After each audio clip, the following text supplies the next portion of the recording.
Hey, boat doctor down here at the big beautiful bay. Jared's here. I gotta watch him because he's kind of shaky on the dock and I'm afraid he's gonna fall in. Hey, and before I get too carried away out here, a big shout out to Teresa, a big YouTube fan. Tracy, see, this is her son. I don't know why I'm the boat doctor, because I can't remember nothing. So it's Tracy. New York, where? Peru, New York. Peru. Oh, snowing. Look at, we know snow here. Where did Jared? I think he fell in. Damn it, Jared. I told you. Whoop, no, there he is. I'm sorry. Anyway, we're down here testing out this 29. It's actually, if you wanted to get technical with the hole, she's about 31. Then you count the motors 2 feet, but you can't count those. So you're looking at 34, 35 foot total. This is a 9.6 beam, wide body, heavy reverse, forward leaning window, dual wipers, radar arch. This guy here is going to wait, buying the boat, but he's going to wait for maybe the electronics. He's got the Maxwell windlass up front, so you want to get a plow anchor maybe, or a Bruce anchor for the front. Get probably about 20 pounder would work on here, and probably 15 pound of chain, 15 foot. You got your laddered up on top. Got your overhang here, which is really nice when it's rainy. You can stand underneath and not get wet. Side entry door is great for the kind of stuff like this. Got your rear entry door, heavy duty cleats all over the place.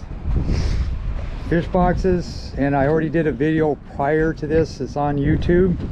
So Teresa? Tracy, damn, I did it again. And this is Jeffrey over here. Oh, Jared. See, Terry, right? Terry? Is it Terry? Terry? Yeah, I'm Terry. No, you're Terry. Let me look at my license. I'll remember that way. Here, I'm going to look at my driver's license, see what my name really is. Yep, it's Kurt. Okay. So anyway, we got this was nice. The T25 Yamaha. It's fuel injected, really nice. So what I normally do is just trim her down and make sure you look at all avenues and see. I was just telling Jared about this and I just did a blunder, but that's why I check before I get on the water.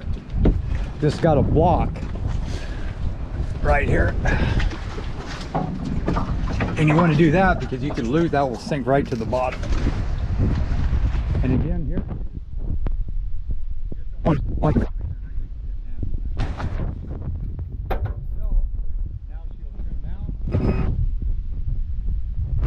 this is for your kicker, 703. Right here is neutral. If you push on that, you'll see that handle drop. Primer balls are up underneath. Yeah, Jerry, can you rip those up? Tracy, did you see that? Tracy, I said it right, I remember. That's your primer balls, 1, 2, 3. So everybody has their own way of doing this.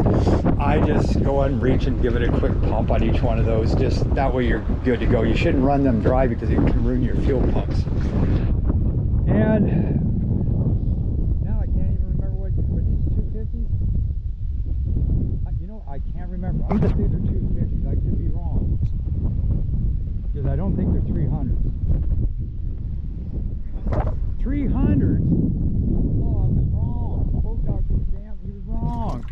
Anyway, the 300 with the 4.2 gear case. See, the stainless will handle the 4.2 gear case. I don't recommend stainless on, like, say the 200 inlines down. It's just that them stainlesses are very heavy. When they go into gear, they clunk hard. So in time, they can get a little harder on the gear case, where these bigger gear cases, 3/8 and 4.2s, they can withstand that heavy jar. Net holders. Back here we got water. These are fish boxes. You can go ahead and hit the macerator pump. Yeah, can you lift that, Jared? See, I pumped a lot of this. You see the water line, that's where the water was before. But it's only going to go to a certain level. So this has all got to be drained through a macerator pump. So when you're out in the water, you want to get the boat going, bring the front end of the boat up to get that water coming back, and it'll drain all that out for you. Wash downs right here. You got 2 wash downs. That's raw water, whatever water you're in. You want to go ahead and grab that and just spray the lever. Yeah, just keep holding it and you'll feel the whole hose shake it. There you go. So that works. See what a fine job. He's cleaning the boat for the guy. Details gonna have nothing to do after he gets done. And that's fresh water. We have no water in the fresh water tank, so that one ain't. And that's on the switch up here that I'm going to show you. Courtesy lights, boom, right here. And under there, they're blue. If you watch this, They go out and on. There you go. Table heater, very important on this one. Okay, whatever you do, this knob doesn't mean diddly when you're firing it up. Just leave it down here maybe. Now this button here, watch these. When I push on this, when they flash, whoop, there, take your hand off. Then this light here, the yellow light, should stay on. If that blinks, that means it didn't ignite. So eventually this 3 light is going to be red. So when this is on and that's solid, that means your heater's working. And it's coming out the front right here. If you lift it, it's your stove top. So don't ever interrupt this. Once you start it, don't turn the battery switches off, or don't try to refire it. It'll go into a fault mode. Then what you need to do, before you forget, now here's another little trick. I don't know if you guys can hear this, but that noise, hear how fast that is? If I did that and all of a sudden that thing just went and dropped a decibel, that means your battery power is dropping. So what I do is run one of these switches down and drop that motor till you hear that clunk. Then what I would do is turn the key on, fire that port motor up, then drop it the rest of the way down. Then I dropped it until I heard that clunk again. Then start this starboard motor. Then go ahead and just drop them all the way down.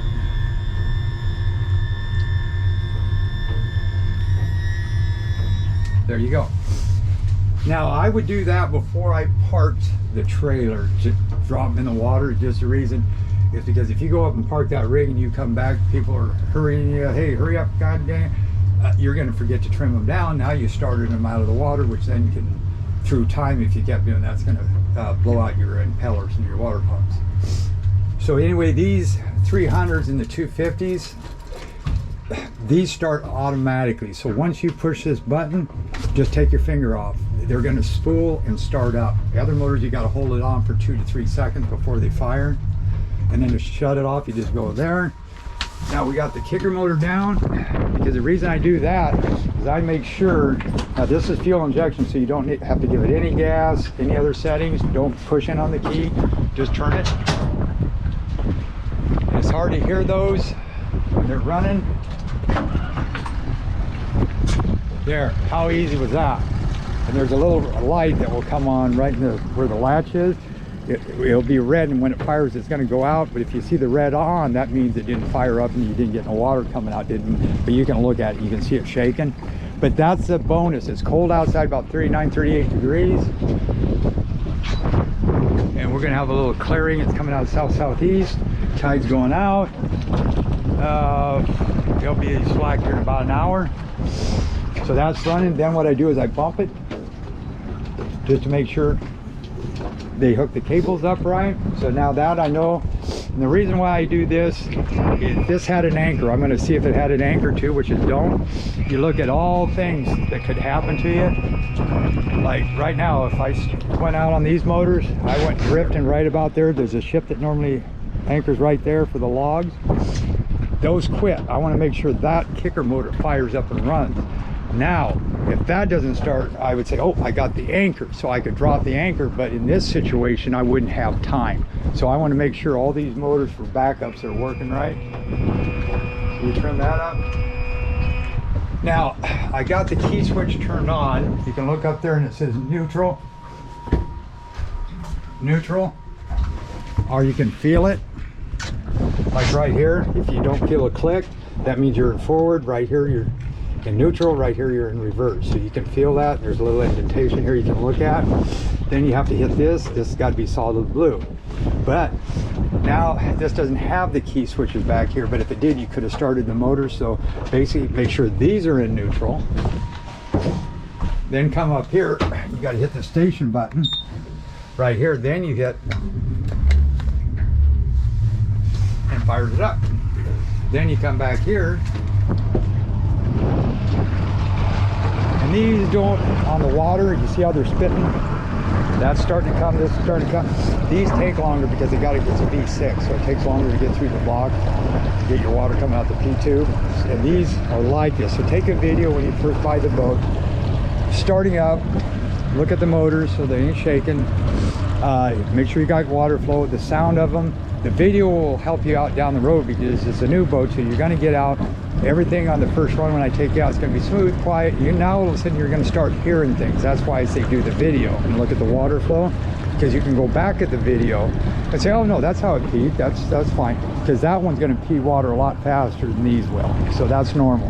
And here's another tidbit. See that little bit of that smoke? It's not smoke, that's steam. I get a lot of people saying, I got oil. If it's oil, it's dark blue, kind of a teal, and you'd smell it. But you got cold water, cold air with warm motors, and that's what causes that. So just so you know.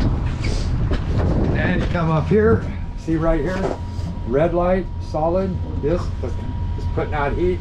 It's going to take about 10 minutes to really get good heat coming out of that. Right here is your water. That controls that outside force down. And I can hear it, but there's no water in the tank. We're going to shut that off. Now these are running, so I had a question on this. This is not, I'm going to hold that for 3 seconds. No.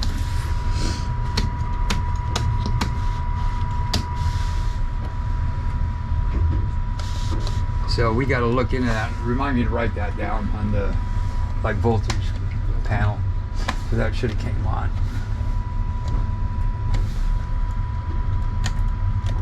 And the inverter was which one?